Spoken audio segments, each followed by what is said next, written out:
आचार्य श्री के चरणों में नमोस्तु करती हूँ। यहाँ पर बात हो रही थी कि आचार्य विद्यानंद जी मुनिराज का हर क्षेत्र में इतना बड़ा अवदान है, योगदान है, किस किस की चर्चा करें। प्रोफेसर वीर सागर जी बता रहे थे कि अलग अलग विषय होना चाहिए। मेरा जो प्रिय विषय था वो मैंने ले लिया और वो है संगीत का विषय। संगीत आप सभी लोग जानते हैं, यहाँ पर जितने भी विद्वज्जन बैठे हुए हैं उनको मैं प्रणाम करती हूँ। आप सभी भली भांति परिचित हैं कि किस तरह से हमारे आध्यात्मिक भजन हैं और आज की जो युवा पीढ़ी है, नई पीढ़ी है, और ख़ासकर मैं यहाँ मंच से कहना चाहूँगी कि जो नए भजन गायक हैं वो कभी भी इस ओर ध्यान नहीं देते हैं। सीधे फिल्मों से जो धुन चल रही है उसको लिया, उसमें भगवान महावीर, भगवान आदिनाथ, जिस गुरु जी के शरण में वो है उनका नाम उसमें जोड़ा और भजन गा दिया। कभी भी वो अंतरात्मा में उतर ही नहीं सकता। इसका उदाहरण मैं आप लोगों को दूंगी। आचार्य विद्यानंद जी मुनिराज ने पहली बार ग्रामोफोन के माध्यम से जैन भजनों को रिकॉर्ड करवाया। आकाशवाणी, दूरदर्शन जैसी जगह, सरकारी संस्थानों में जहां पर कभी भी जैन भजनों को कभी भी रिकॉर्ड नहीं किया गया, उनके आशीर्वाद से और उनकी प्रेरणा से वहां पर जैन भजन चलाए गए। ये एक बहुत बड़ी बात है कि वहां से शुरुआत हुई। और ये बात जानकर भी आपको हर्ष होगा, मैं बनारस से हूँ और बनारस में आकाशवाणी और दूरदर्शन से बचपन से जुड़ी हुई हूँ। ऐसी कोई भी महावीर जन्म कल्याणक महोत्सव नहीं जाता, क्षमावाणी पर्व नहीं जाता, पर्युषण महापर्व नहीं जाता जब आकाशवाणी, दूरदर्शन आदि से वार्ताएं प्रसारित ना होती हो, वहाँ से भजन प्रसारित नहीं होते हो, क्योंकि आचार्य श्री के इस प्रयास से मैंने ये प्रेरणा ली थी और बनारस में वो काम शुरू करवाया था। आज दिल्ली में भी दूरदर्शन, आकाशवाणी के माध्यम से भजनों का प्रसारण होता है और उसमें आचार्य श्री का बहुत बड़ा आशीर्वाद रहता है। कुछ भजन यहाँ जो आचार्य श्री के बहुत प्रसिद्ध हैं उनको मैं पढ़ूंगी और आप नए भजन सुनिएगा। आज ये वाला भजन 2-2 लाइन के ही हैं, समय ज़्यादा नहीं है, और नए भजन जो फिल्मी धुनों पर हैं उनको आप हमेशा सुनते हैं। इसको सुनकर देखिएगा कि आपके अंतरात्मा तक पहुँचते हैं कि नहीं पहुँचते हैं। सबसे पहले आचार्य श्री को एक बहुत ही प्यारा भजन पसंद रहा, जो है भगवंत भजन क्यों भूला रे। भगवंत भजन क्यों भूला रे बहुत ही प्रसिद्ध कवि हुए हैं भूधरदास जी। उन्होंने लिखा और आचार्य श्री हमेशा ये बात कहते थे कि ये भजन जो रोज गाएगा उसकी अंतरात्मा हमेशा संयम में रहेगी, कभी भटकेगी नहीं, कभी सांसारिक प्रलोभनों में कभी नहीं भटकेगी और हमेशा वो भक्त भगवान से जुड़ा रहेगा और साधना करके स्वयं भगवान बनेगा। उसके बोल हैं, भगवंते भजने क्यों भूला रे, भगवंते भजने क्यों भूला रे, यह संसार रहने का सपना तन धन वारी बबूला रे, भगवंत भजने क्यों भूला रे।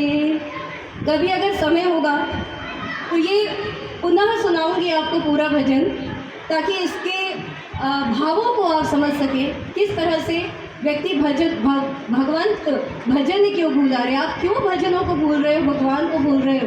यह संसार एक रैन का सपना है और तन धनवारी बबूला रे।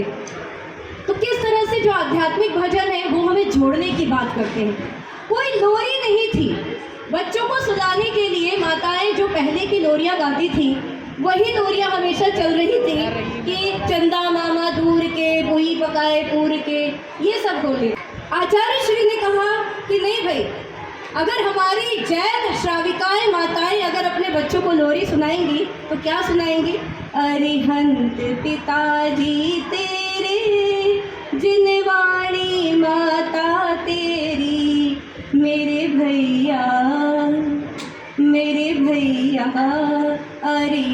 सहज है होना रे।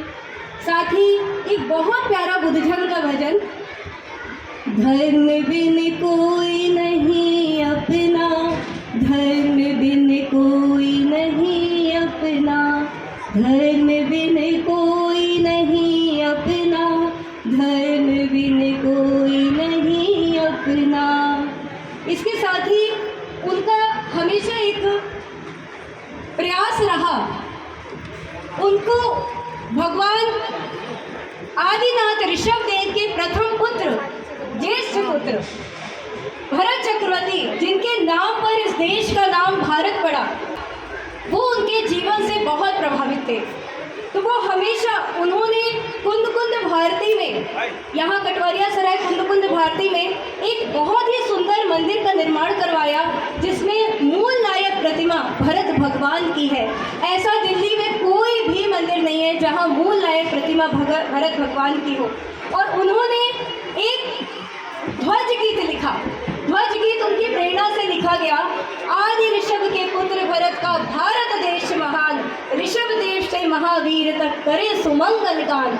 इस तरह से करते करते एक बहुत ही अच्छे आध्यात्मिक जो भजन थे उनको उन्होंने एक प्रामाणिक रूप दिया, लोगों के अंतस तक पहुंचाया। और अंत में जो उनको भजन बहुत प्रिय था वो मैं यहाँ पे चाहूँगी एक बार सब लोग 2 लाइन गा दें।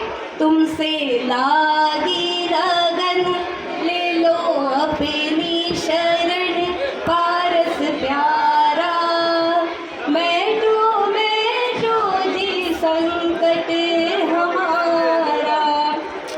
उनकी प्रेरणा से ही ये गीत लिखा गया था और आज जन जन के मानस में वो अभिव्यक्त होता है उनकी सबकी वाणी से। मैं आचार्य श्री के चरणों में पुनः नमस्ते और वंदन करते हुए बस एक निवेदन ये करना चाहती हूँ कि कभी एक ऐसी संगोष्ठी हो जहाँ पर संगीतकारों को बुलाया जाए और उनको जो आध्यात्मिक भजन है हमारे गुरुओं के वो दिए जाए और उनको कहा जाए कि इसको स्वरबद्ध करके जहाँ भी आप कार्यक्रम देने जाते हैं वहाँ गाइए, फिल्मी भजनों के तर्ज छोड़िए। क्या आप लोग हमसे सहमत हैं? तो आप कभी भी अगर अपने यहाँ किसी जैन संगीतकार को, भजन गायक को बुलाएंगे तो मुझसे आप मंगा लीजिएगा जैन भजनों का पूरा कुंद भारती से प्रकाशित है, जैन भजनों की पुस्तक मंगाइएगा, उनको दीजिएगा, बोलिएगा अगर हमारे यहाँ आना है, हमारे यहाँ अगर भजन गाना है तो आध्यात्मिक भजनों के जैन कवियों के लिखे हुए भजन ही गाना पड़ेगा, फिल्मी तर्ज पे भजन हम स्वीकार नहीं करेंगे। क्या आप इसकी अनुमोदना करते हैं?